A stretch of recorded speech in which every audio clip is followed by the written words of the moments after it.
Back to the phones we go. This is Frank in Queens. Glad you called, sir. What's happening? What's up? Thanks, Rush. First, I just want to mention I voted for Obama twice, and then I'm a big Trump guy now.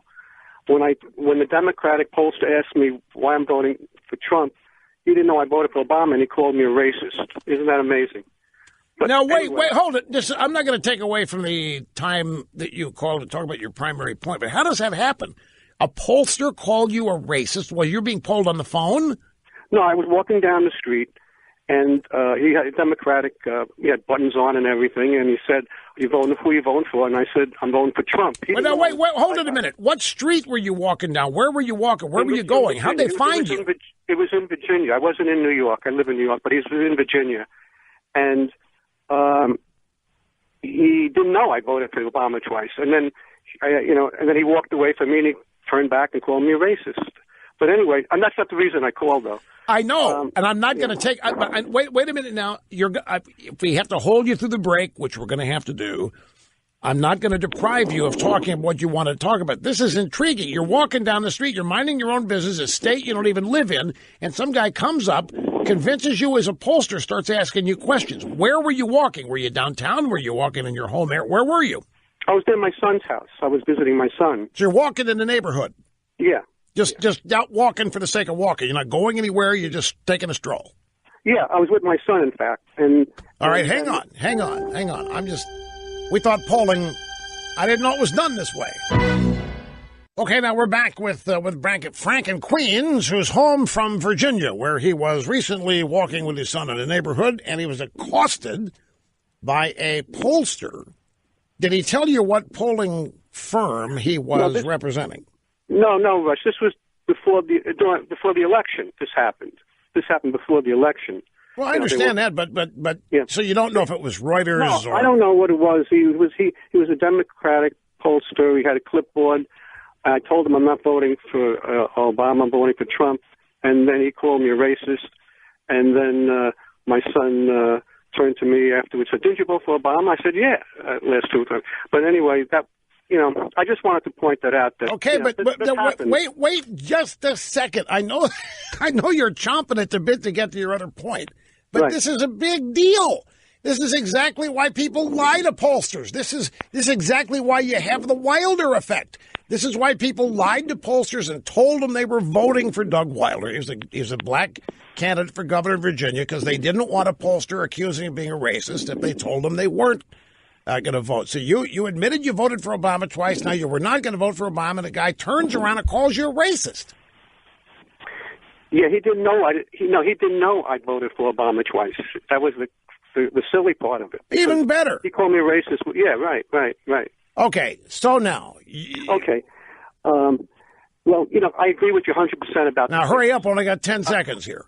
I agree with you about the fix for Hillary, but I still can't figure out why Comey did this thing at the end of the election where he did the Carlos Dangerfield stuff, because that doesn't seem to, go, for Trump. I mean, for, what I'm saying? That's like, why would he want to bring up that Carlos Dangerfield if the fix was in for Hillary at the end? I can't figure that out. Well, I think because they were required to. They had come across this. I actually think was legit, and I think it scared them. Here's what Frank is talking about. This is the October 2016, when Comey went back to Congress and said they were reopening the Hillary email investigation. She had been exonerated back on July 5.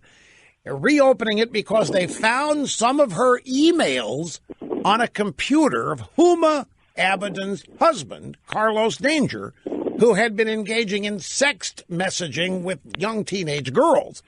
And this all was about classified data being tracked in. And if Huma is putting Hillary State Department classified emails on her husband's computer, then they went back and they had to report this to Congress. Now, they reported before they investigated and found that miraculously there was nothing to see. And so what old Frank here is asking, as a former Obama voter, He wants to know why, if the fix was in, would they do that? Because that seemed to really have a negative impact on Hillary, and it certainly gave her an opening to use that as a reason why people turned away from her toward the end of the campaign. I don't have an answer for you, Frank. Within any context. I mean, if for example, if we assume that the FBI had the fix in for Hillary, which they did. I mean, Comey announces on July 5th that she's not going to be prosecuted. She's exonerated.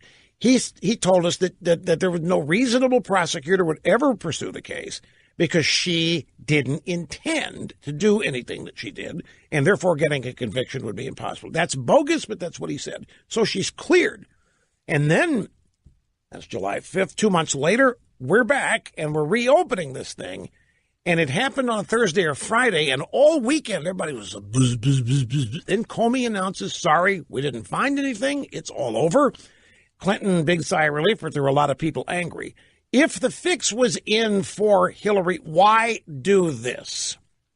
And I could only speculate until I, get some more informed opinions from people who've worked in jobs like this, find out what could have motivated this. Why do you think they did it? Frank. Frank must have gone for a walk or something. Frank, are you still there? He must have believed me when I told him he only had 10 seconds. He might have hung up. Oh, well. I wanted to find out what he thought this was all about. Are you sure he's not there? That's just line noise that I'm hearing.